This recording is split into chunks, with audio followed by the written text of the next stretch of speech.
I'm Marni Ryan, the National Manager for Brand Marketing and Innovation at WWF. Been with WWF for almost 2 years now, and when I started, I was brought in to run the Earth Hour Australian campaign. So that's a bit about me. I assume I just... Sorry, just trying to work out the next slide. We'll get some technical help there. But just as a bit of an overview, just to make sure that we're running along. Great, thank you. Technical error. At WWF, in short, we have a presence in 100 countries around the world. We had our 50th anniversary last year. We have a network of over 5,000 staff, and that's mainly comprised of conservation, on-the-ground conservation work staff, and obviously our advocacy workers as well. Most importantly for us is our supporters, and we have a network of 5 million supporters around the world, and our fans on social media and followers on social media is around 3 million. For WWF, it's all about you and me. The future starts with us. And with such a phenomenal global brand, it's all about consistency as well. And so that is quite a critical thing for us with every campaign that we do, that we're speaking with one voice. But for us, it's not just about the brand, it's not just about the logo, it's so much more than that. It's our DNA, it's everything that we do, everything that we say, and how we do that really motivates our vast global audience. So the case study that I'm going to use today to talk about brand conversations is one I'm sure many of you are familiar with, and that's Earth Hour. Earth Hour started in Sydney in 2007.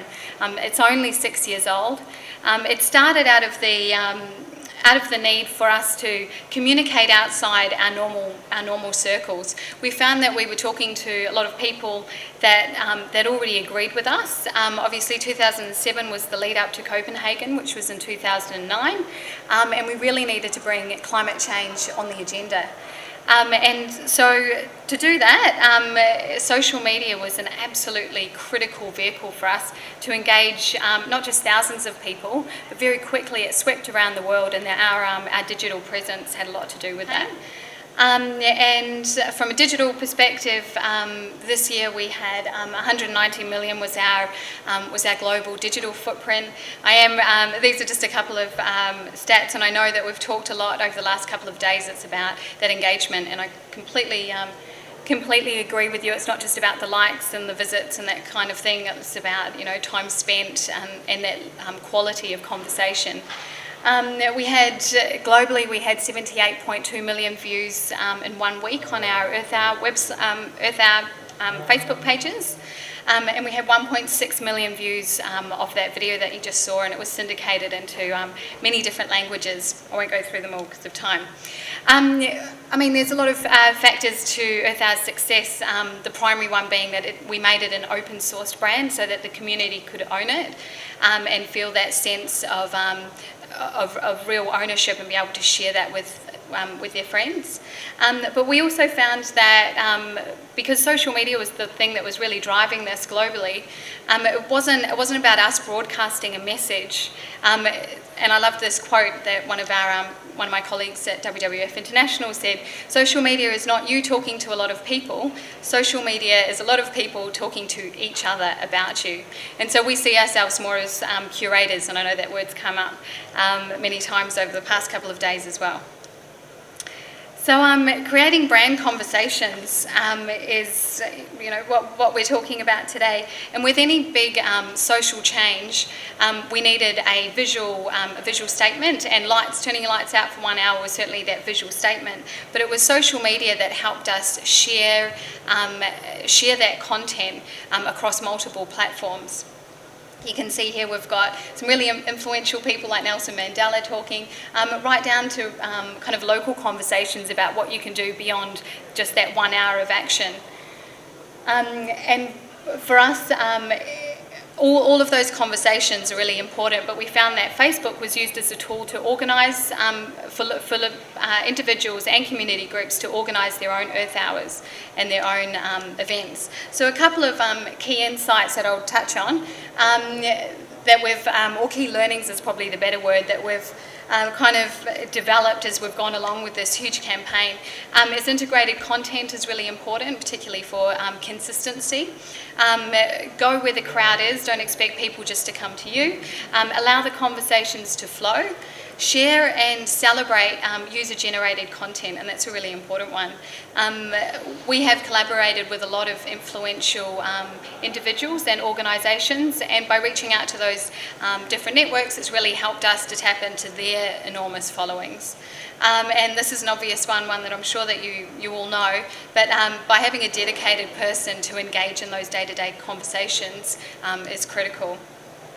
I might not play this video just because of time, but I was just going to show a quick video on integrated content crossing over from traditional and non-traditional channels.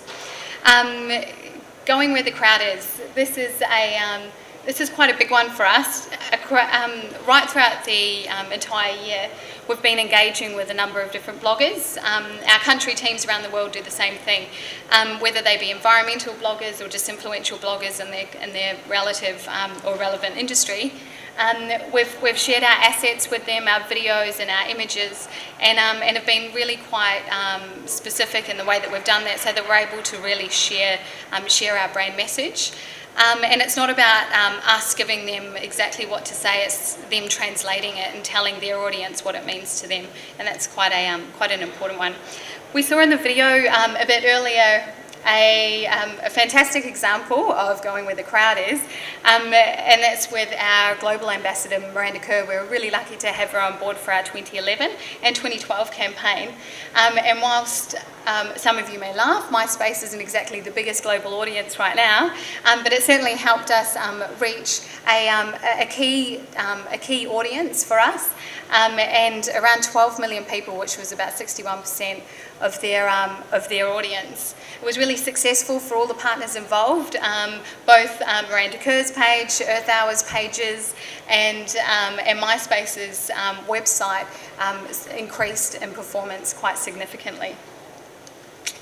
And that was because, sorry, I just realised, Miranda Kerr hijacked MySpace for 3 days leading up to Earth Hour. So that means every time someone went to MySpace, they had to go to this homepage where a celebrity ambassador is able to promote their cause. And so she promoted Earth Hour for 3 days leading up to it. We were talking about it on all of our different, all of our other platforms, and it all kind of linked back to MySpace. We see here those critical 3 days, there was a significant increase in our Twitter following, up by about 10,000. This is another interesting case study. In 2011, there was this big kind of explosive event that took Facebook by storm. There was a Sydney teenager, Jess Cooper. She hosted a party. She put out an invitation to all of her friends, but it was a public invitation to host a party at her house. And she encouraged people to bring their friends. Within 2 days, there was 220,000 RSVPs.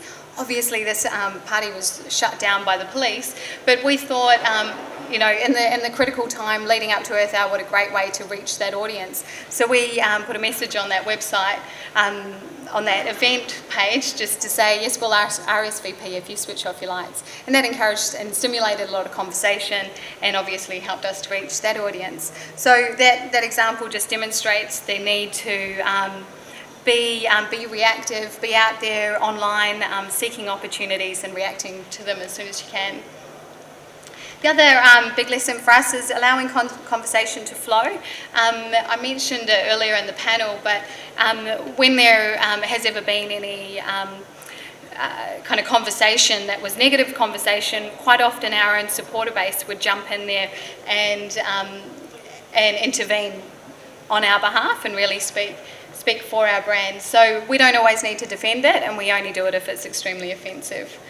Sharing and celebrating user-generated content, critical for Earth Hour, the images, the videos, everything. We really encourage that. We share it on our official channels, and that recognition is something that our supporter base absolutely loves. And you can see just by that little triangle there, most of our time, particularly in the lead up to Earth Hour, was spent sharing content, and that's been critical. Collaborating with influential people helps us reach their networks, as well as, and not just people, we're talking about organisations, businesses, and that kind of thing.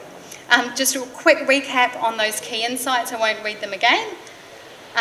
But at the end of the day, WWF is all about connecting people with the environments that they live in, and social media has enabled us to do that through Earth Hour on an unprecedented scale that we've never been able to do before. Thanks.